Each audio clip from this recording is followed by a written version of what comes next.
Well, it's October and it really is a great month through checking over our houseplants for the winter ahead. And I've got a few tips for you that will help you make sure that they're well fed and looked after for that long winter which they're going to be facing.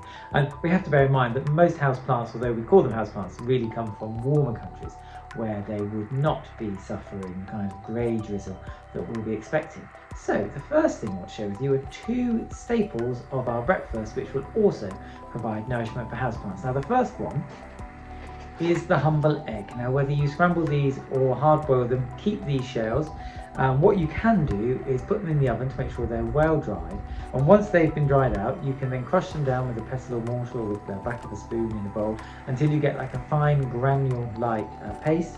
And once you've got that, the eggshell is really good to feed certain plants like orchids. So if you mix that, sprinkle it over the top and then water over with cold water that's been boiled in a kettle, that will really give the orchids and the whole orchid family a really good boost of health.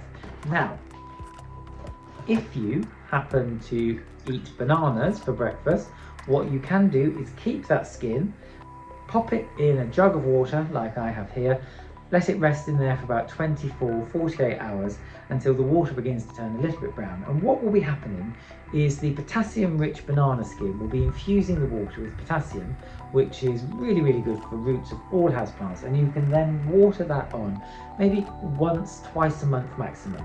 Now, it's important not to overwater because the banana skin will attract flies if you do too much, so don't be over zealous with it. And once you've used the water, you can place that skin into your recycling or compost bin, and that will work an absolute treat. Now, whilst you're looking around your houseplants, you may notice that they have a little bit of black fly or green fly, and if they've got that, what you can do is using a pressurized spray bottle like this, or an old water bottle that you've used the water from and you pierce the top.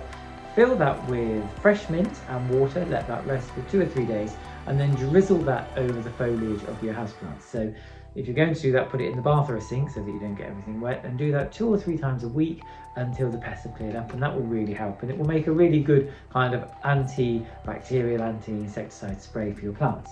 Now, if you have none of these and you think you still want to make sure that you've fed and watered your plants well for winter, then you can always use traditional houseplant food, which you can buy from most garden centres, independent shops, and also online.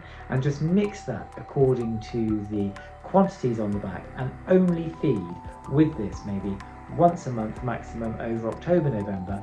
Rest in December, January, February, and then start again in March with either this or the other things that I've shown you, so that you get the absolute best from your houseplants over the coming winter.